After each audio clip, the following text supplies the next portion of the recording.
Jack தான் pickle கிட்ட சண்டை போடணும் அப்படிங்கிற நோக்கத்தினால வந்திருக்கான். ஜாக்கை பார்த்து பிக்கிளும் சண்டைக்கு ரெடி ஆயிட்டு இருக்கும்போது நமக்கு தான் ஜாக்கை பத்தி தெரியுமா எந்த அளவுக்கு ஒரு மரத்துக்கான ஆளு. அவனா பிக்கிளோட மூஞ்சில ஒரு பஞ்ச் பண்ணும்போது பிக்கிளுக்கு இது வந்து ஒரு நாஸ்டாலஜிக்கான ஃபீல் உண்டாக்குது. அதாவது இந்த இம்பாக்ட் வந்து இதுக்கு முன்னாடி பட்ட மாதிரி அவனுக்கு ஃபீல் ஆகுது. ஸ்ட்ரெயிட்டா ஃபேஸ்ல பஞ்ச் வாங்கினாலுமே கூட அந்த அளவுக்கு எந்த ஒரு ரியாக்ஷனுமே கொடுக்காம நிக்கிறானா. இது வந்து ஜாக்கு கூட கொஞ்சம் பூஸ்ட் உண்டாக்குது. இந்த ஜாக் எது கூட எல்லாம் பவர் கம்பேர் பண்ணணும்னே தெரியாம உன்னோட பழிச்சிட்டாங்க இல்ல என்னோட பழிச்சிட்டாங்கன்னு பாப்போம்னு சொல்லிட்டு ரெண்டு பேரும் மாத்தி மாத்தி கடிச்சு யார் பெஸ்ட் பாத்துட்டு இருக்காங்க. ஆனா பாக்கி டோக்குக்கு போன் பண்ணி பிக்கிள் கூட நாளைக்கு சண்டை போடலாமா அப்படின்னு சொல்லி அப்பாயின்மெண்ட் வாங்கிட்டு இருப்பானா. ஆனா அவரும் நாளைக்கு அப்படின்னு சொல்லிட்டு கிரவுண்ட்ல ரெண்டு பேரும் மொத்தம் கொடுத்துட்டு இருக்காங்க. அதை பாத்துக்கிட்டு இருப்பாரு. உண்மையாவே சொல்லணும்னா இந்த மாதிரியான ஃபைட் என் வாழ்க்கையில நான் பார்த்ததே கிடையாது. அதே சமயத்துல டோக்குகாவா பாக்கி கிட்ட இங்க நடக்கிற விஷயத்த சொல்லும்போது அவனு ஜாக் ஆல்ரெடி வந்துட்டான் அப்படின்னு சொல்லி ஆச்சரியத்துல இருப்பான். இந்த பிக்கிள் ஜாக் சுத்தி வீசும்போது ஜாக்கோட ஃபேஸ்ல பாதி ஸ்கின்னே காணாம போகுது. ஜாக்கோட ஃபேஸ்ல பாதி போனாலுமே கூட ஒரு மாதிரி கிரீப்பியா சிரிக்க ஆரம்பிக்கிறான். அதான் பிக்கிள் ஜாக்கு கிட்ட நடந்து வந்துட்டு இருக்கும்போது ஜாக் பின்னாடி திரும்ப அவனோட ஜாலியில ஒரு பஞ்சு கொடுப்பான் பாருங்க. பாக்குறதுக்கு அவ்வளவு அமேசிங்கா இருக்கும். ஜாக் இந்த பஞ்சை வந்து பிக்கிளோட பிரெயினுக்கு தான் ஏம் பண்ணிருப்பான். ஆனா அந்த பஞ்சு வந்து பிக்கிளோட பிரெயினுக்கு ஒரு சின்ன எஃபெக்ட் கூட கொடுக்கல.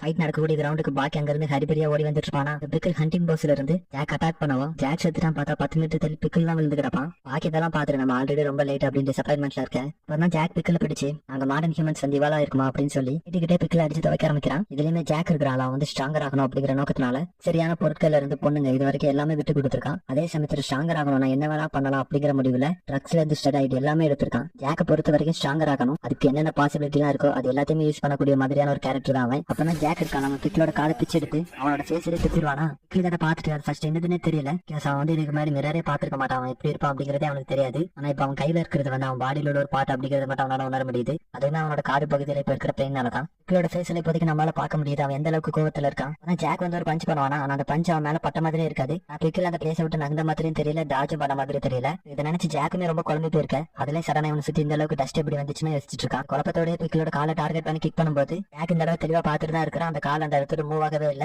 சமயத்துல அந்த கிக் வந்து அவனை ரீச் ஆகுது. ஆனா அவன் மேல பட்ட மாதிரி இல்ல. அதான் அந்த மிஸ்ட் எல்லாமே கிளியர் ஆன பிறகுதான் நமக்கு ஒரு விஷயம் தெரியுது. சுத்தி இருந்த இடம் ஃபுல் டேமேஜா இருக்கும். பார்த்து ஜாக்குமே புரிஞ்சுக்கிறான். நேரம் பிக்கிள் வந்து ஒரு இன்ச்சு தான் மூவ் ஆகி அந்த பஞ்சில இருந்து தப்பிச்சிட்டு இருந்தான் அப்படின்னு நினைச்சிருந்த ஜாக்குக்கு மிகப்பெரிய அதிர்ச்சி. பிக்கிள் வந்து ஒரு இன்ச்சு நகர்ல அவனோட ஃபுல் பாடியுமே மூவ் பண்ணி அவ்வளவுதான போயிட்டு மறுபடியும் இருந்த இடத்துக்கு எதுவுமே தெரியாத மாதிரி நின்றுட்டு இருந்திருக்கான். ஆனா இது ஜாக் வந்து நோட்டீஸ் பண்ண முடியாத அளவுக்கு ஸ்பீடா இருந்திருக்கான் அப்படிங்கறத நினைச்சு இவனும் கடுப்பாயிட்டு இருக்கும்போது அப்பதான் ஜாக் இவன் கூட வின் பண்ணா. ஜுராசிக் பீரியட்ல வந்து எல்லா டைனோசர் கூட சண்டை போட்டு வின் பண்ண மாதிரி சொல்லிட்டு எப்படியாவது தோக்கடிக்கணும் அப்படின்னு சொல்லிட்டு பஞ்ச் பண்ணுவானா. பிக்கிள் அவனோட ஃபேஸ்ல மாத்தி மாத்தி பஞ்ச் பண்ண ஆரம்பிக்கிறான். பிக்கிள்கிட்ட வாங்கின பஞ்சில ஜாக்கோட ஸ்கல்லே பிரேக் ஆன மாதிரி தான் தெரியுது. ஜாக் அங்க நான் தானே இருக்கும்போது இவன் இங்க விக்டரி டான்ஸ் போட ஆரம்பிக்கிறானா. நெக்ஸ்ட் என்ன டின்னர் தானே. பிக்கிள் அழுதுகிட்டே ஜாக்க சாப்பிடலாம் அப்படின்னு வந்துட்டு இருக்கும்போது டோக்குகாவாவை பிக்கிளை பார்த்துட்டு நீ அழக்கூடாது மறுபடி நான் தான் அழணும் சில இருந்து ஆரம்பிச்சு இப்ப ஜாக் வரைக்கும் வந்து நிற்கிறான் பாரு. இவங்க எல்லாருமே டோக்குகாவோட ஃபேவரட் ஃபைட்டர் அப்படிங்கறத விட எல்லாருமே ஒரு அமேசிங்கான ஃபைட்டர் அப்படிங்கறத அவர் அட்மிட் பண்ணுவாரு. பாக்கி பிக்கிளை சாப்பிட விடாம தடுக்கலாம் அப்படின்னு சொல்லிட்டு வருவானா. நான் பிக்கிளோ ஜாக்க சாப்பிடாம திரும்பி போக ஆரம்பிக்கிறான். பிக்கிள் சாப்பிடலாம் தான் போயிருப்பான். ஜாக்கு பின்னாடி ஒரு பாய்சனஸ் வாஸ்ப் இருக்கிற மாதிரி இருக்கும். அதனாலே பிக்கிள் வந்து ஜாக்க சாப்பிடாம திரும்பி போக ஆரம்பிக்கிறான்.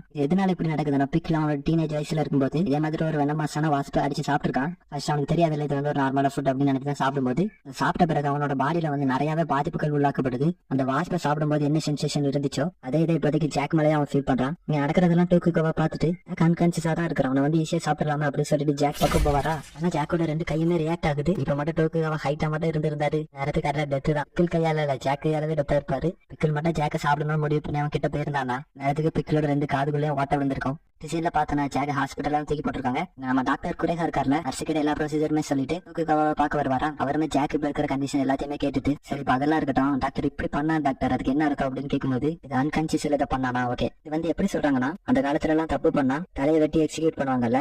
அந்த தலை வெட்டுப்படுறதுக்கு முன்னாடி அந்த கைதி ஒரு விஷயத்த நம்ம பண்ணி ஆகணும் அப்படின்னு அவரோட மைண்ட்ல யோசிச்சுக்கிட்டே இருக்கும்போது அவங்களோட தலை வெட்டான பிறகு கூட அவங்களோட பாடி வந்து கொஞ்சம் மூவ் ஆகும் அப்படின்ற மாதிரி சொல்லுவாரா. அதுதான் ஜாக் வந்து அன்கான்சியஸ் ஆகிறதுக்கு முன்னாடி இந்த டொமைன்குள்ள யார்ட்ட வந்து அவங்களை அட்டாக் பண்ணணும் அப்படின்னு சொல்லிட்டு வச்சுக்கிட்டே இருந்திருப்பான். அதனாலதான் இந்த மாதிரி அட்டாக் பண்ணிருப்பான்னு சொல்றாங்க. இதெல்லாம் இவங்க பேசிட்டு இருக்கும்போது அந்த நர்ஸ் வந்து டாக்டர் ஜாக் தப்பிச்சு போயிட்டா அப்படின்னு சொல்லுவாங்களா. அங்க ஆல்ரெடி எக்ஸெப்ட் பண்ண மாதிரி தான் எப்படியும் ஹாஸ்பிட்டல்ல ரொம்ப நேரம் இருக்க மாட்டான். எந்த நேரம் பிக்கில தான் பார்க்க போயிருப்பானா. நம்மளோட ஃபைட்டை பாதிலேயே முடிச்சதுக்கு சாரி அப்படின்னு சொல்லிட்டு பிக்கில போட்டு மிதிக்க ஆரம்பிக்கிறான். பிக்கில திரும்பி சண்டை போடாம தப்பிச்சு ஓட ஆரம்பிக்கிறான். இது நமக்கு புதுசா இருக்கும். பிக்கில பொறுத்த வரைக்கும் ஒரு ஃபைட் அப்படிங்கிறது வந்து டெத் ஆயிடுவாங்க. அதோட அந்த ஃபைட் முடிஞ்சிடும். பொறுத்த வரைக்கும் ஜாக் அவன் ஃபர்ஸ்ட் தூக்கடிச்சான். தட் மீன்ஸ் அவன் ஆல்ரெடி டெத் ஆயிட்டான்.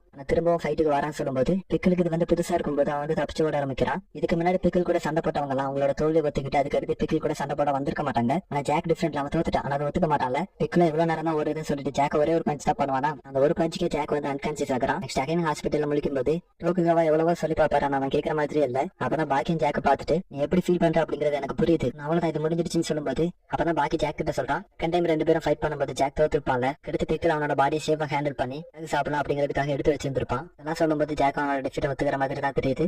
அப்பதான் எனக்கு நைட் யூஜிரோ டோக்குகாவா அவங்க ரெண்டு பேரும் பேசிட்டு இருக்காங்க. பாக்கி இருக்கிற இருக்கான். அவன் பிக்கில் கூட சண்டை போடணும் அப்படிங்கிறதுக்காக இந்த ஸ்டேடியத்திலே 2 நாளா வெயிட் பண்ணிட்டு இருந்திருக்கான். அதுவும் எப்ப பிக்கில் சண்டை போட ரெடி ஆறானோ அப்பதான் சண்டை போடணும் அப்படின்னு வெயிட் பண்ணிட்டு இருக்கும்போது இவரை ஈச்சரவை பார்த்து பாக்கி ஜெயிச்சிடலாம் நினைக்கிறியான்னு கேட்கும்போது ஈச்சரை கொடுக்குற ரிப்ளே கொஞ்சம் வித்தியாசமா இருக்கும். அவங்க 3 பேர்கிட்ட இல்லாத ஒண்ணு பாக்கி கிட்ட இருக்குது, அதுதான் என்னோட பிளட்னு சொல்லுவாரா அப்படின்னு ஜாக்கியார் சொந்தக்கார பையனா அப்படின்னு சொல்லி டோக்குகாவா கேட்க அவன் இப்ப நடந்த மேட்ச்ல தோத்துட்டான், இதுலயே தெரியல அவனோட உடம்புல என்னோட பிளட் வந்து தின்னாதான் வருதுன்னு சொல்லுவாரா. அப்போ சண்டையில தோத்தா அவனோட பையன் இல்ல. அப்பதான் டோக்குகாவா ஈச்சரவை பார்த்து நீ அவங்க கூட ஃபைட் பண்ணக்கூடாதுன்னு சொல்லும்போது யார் லாஸ்ட் மிச்சிருக்காங்களோ அவங்க தான் என்னோட சாப்பாடு அப்படின்னு சொல்லிட்டு பேர் வரா. பாக்கி பிக்கில் இவங்க 2 பேரும் மாத்தி மாத்தி ஷேர் பண்ணி ரொம்ப நேரம் உட்காந்துட்டு தான் இருக்காங்க.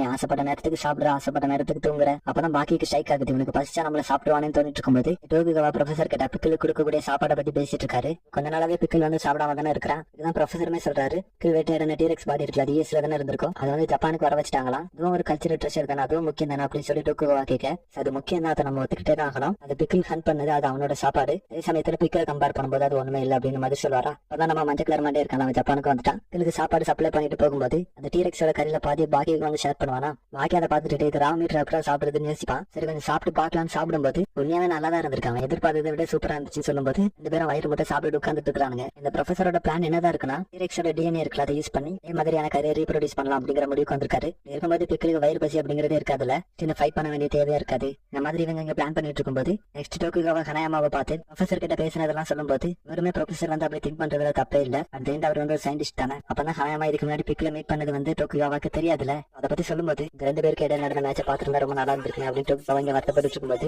இப்ப அது முக்கியம் இல்ல, யார் வின் பண்ணணும் அப்படின்னு கேட்பாரா. ஹனாயாமா அதுக்கு பதில் சொல்லாம நீங்க கவலைப்பட வேணாம், பிக்கில் வந்து இப்போதைக்கு நம்ம சைடு தான் இருக்கலாம் அப்படின்னு சொல்லும்போது இவர் பேசுறத வச்சு பார்க்கும்போது இவர் சொல்றது கரெக்டா தான் தோணுது. இது பார்த்தாலே பிக்கிலுக்கு ஃபைட் பண்றதுங்கிறது ரொம்ப பிடிக்கல. சரி நம்ம அப்படியே பாக்கி பக்கம் வந்தோம்னா சரி இவங்க 2 பேரும் ரொம்ப நேரம் சண்டை போடாம ஷேர் பண்ணிக்கிட்டே இருந்தாங்களே, அதான் பாக்கி பிக்கில நோக்கி நடந்து போகும்போது நம்ம என்ன பண்ண போறோம்னு யோசிச்சுட்டு இருப்போம். சும்மா தான் பிக்கிலோட ஃபேஸ்ல தட்டி கொடுப்பானா, இப்படி தட்டி கொடுத்ததுக்கே பிக்கில் வந்து பயங்கரமா கோபப்பட ஆரம்பிக்கிறான். ஆனா பாக்கி பிக்கிலோட ஃபேஸை பிடிச்சு நிப்பாட்டிட்டு நீ வந்து இவால்வ் ஆயிட்ட, நான் உன்னை வந்து இன்சல்ட் தான் பண்றேன் அப்படிங்கறத நீ கண்டுபிடிச்சிட்டல அப்படின்னு சொல்லிட்டு பிக்கிலுக்கு ஒரு கிக்கு கொடுக்கும்போது அந்த ஃபைட்டை பாக்குறதுக்கு டோக்குகாவா ஹனாயாமா எல்லாருமே வந்துருவாங்களா. பாக்கி ஃபைட் பண்றதுக்கு ஃபுல் ஃபிளெக்ஸ்டா ரெடியாக ஆரம்பிக்கிறான். பிக்கில் எந்திரிச்சு நிக்கிறதுக்குள்ளே நெக்ஸ்ட் கிக் அவனோட ஃபேஸ்ல கொடுக்க ஆரம்பிக்கிறான். இதை பார்த்து டோக்குகாவா என்ன பாக்கி கிக் பண்ற இன்டென்ஷன்ல தான் சண்டை போடுறானா. நெக்ஸ்ட் பிக்கிலோட கழுத்தை பிடிச்சி சோக் பண்ணும்போது இவனால பாக்கியோட சோக்ல இருந்து தப்பிக்க முடியல. அப்பதான் அங்க இருக்கிற சீலிங்கை கிளைம் பண்ணி ஹைட்ல இருந்து கீழே விழுவானா. அவ்வளவு ஹைட்ல இருந்து கீழே விழும்போது மோஸ்ட் ஒரு 30 மீட்டர் ஹைட் சொல்லிருப்பான். பாத்தவங்க ரொம்ப ஹைட் போயிட்டானுங்க அப்படின்ற மாதிரி இவங்க யோசிச்சுட்டு இருக்க. அவங்க 2 பேரும் கிரவுண்ட் ரீச் பண்ணும்போது 2 பேரும் 2 சைடுமே செதறி போறானுங்க. பிக்கில் நார்மலா தான் இருக்கிறான், அதான் பிளாங்க் அவுட் ஆன மாதிரி தெரியுது. இது சுத்தி பார்த்துட்டு இருக்கிறவங்களால நம்பவே முடியல.